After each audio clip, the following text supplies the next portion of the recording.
Makmur mana, sejahtera mana Brunei dengan Indonesia? Makmur mana? Brunei ya. 3 dekade Brunei sempat, 3 dekade terakhir Brunei tercatat sebagai negara yang semua rakyatnya muzaki. Tidak ada mustahik zakat di Brunei selama 30 tahun ke belakang. Ya, jadi ciri-ciri kiamat tidak ditemukannya orang yang menerima zakat sudah terjadi di Brunei. Ya.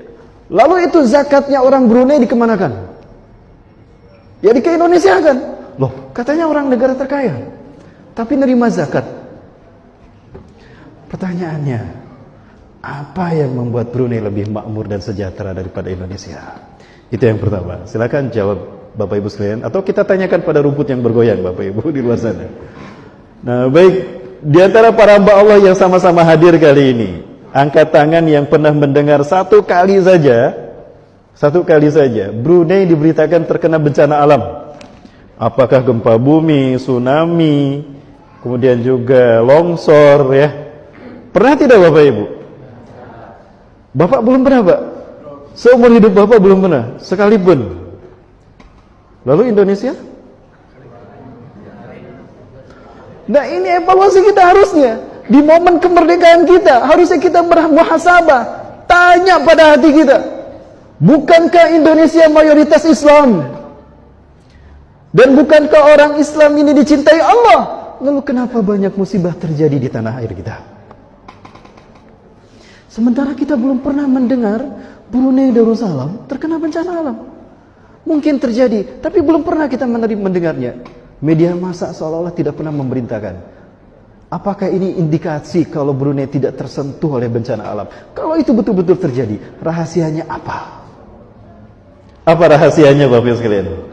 Baik, ini ada satu tayangan bahwa ternyata Brunei Darussalam sejak tahun 1986 kalau tidak salah, di bawah kepemimpinan rajanya, sultannya Hasan al-Bolkiah, itu mengumumkan bahwa negaranya menerapkan syariat Islam.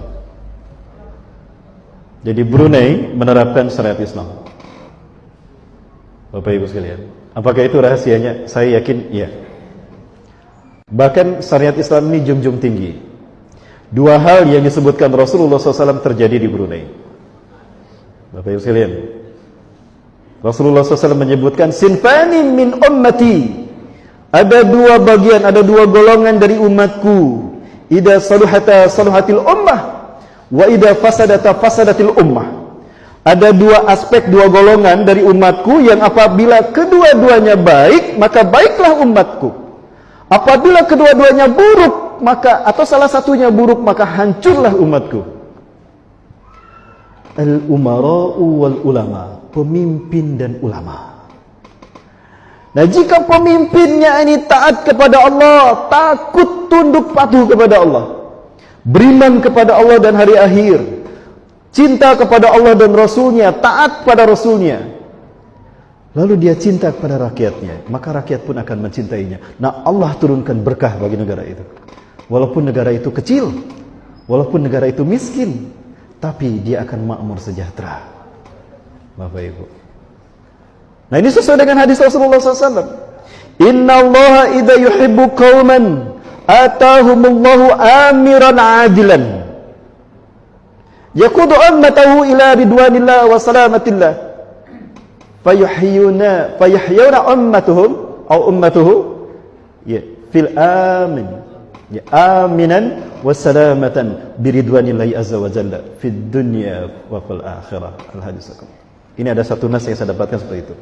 Andaikan Allah cinta pada satu kaum, andaikan Allah cinta pada satu negeri, cukup Allah berikan kepada negeri kaum tadi satu pemimpin yang adil, yang tunduk patuh kepada takut kepada Allah, taat kepada Rasulnya, cinta kepada rakyatnya dan rakyat mencintainya. Bapak Ibu sekalian. Ya, ini Bapak Ibu. Nah, jika Allah cinta pada satu kaum. Sebaliknya, wa inna Allah idza yabdibu qauman. Dan sungguh Allah jika benci, murka pada satu kaum, cukup Allah beri pemimpin kepada kaum tadi, pemimpin yang zalim, yang fajir, tidak membimbing rakyatnya atau umatnya, kaumnya ke jalan yang Allah ridhoi. La yaqudu ummatu ila ridwanillah wa salamatillah, lakina ila halakah. Tapi membawa kaumnya kepada kehancuran, sehingga kaumnya membencinya dan dia pun benci kepada kaumnya. Nah, ini dua hal yang akan terjadi dengan aspek kepemimpinan saja. Kalau diukur berdasarkan hadis ini, kira-kira bangsa kita sedang dicintai Allah atau sedang di sebaliknya, Bapak Ibu? Mudah-mudahan sedang dicintai Allah ya. Harus berhusnuzon, Bapak Ibu. Gak boleh berputus asa. Betul? Ya, semangat Bapak Ibu ya. Halo. Baik Bapak Ibu di mata Allah. Nah, ini Brunei Darussalam. Pada tanggal 3 April 2019, Sultan Hasanal Bolkiah mengumumkan bahwa negaranya resmi memberlakukan undang-undang baru untuk menghukum rajam pelaku seks bebas dan LGBT. Ya.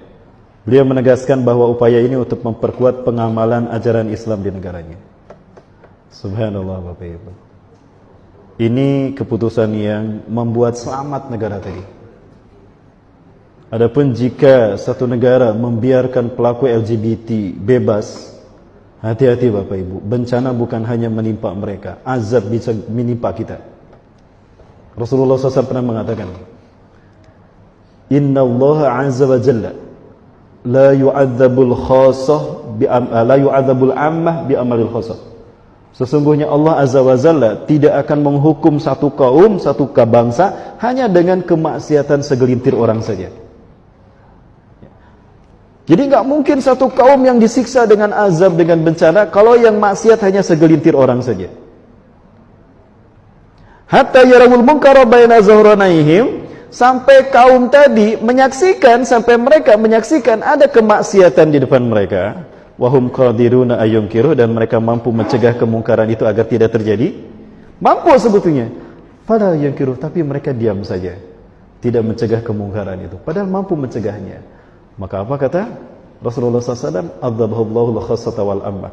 Maka Allah bukan hanya menyiksa kaum yang berbuat maksiat, tapi yang membiarkan kemaksiatan itu pun terjadi, itu pun akan diazab juga. Maka ini yang harus kita muhasabah sekali Bapak Ibu sekalian.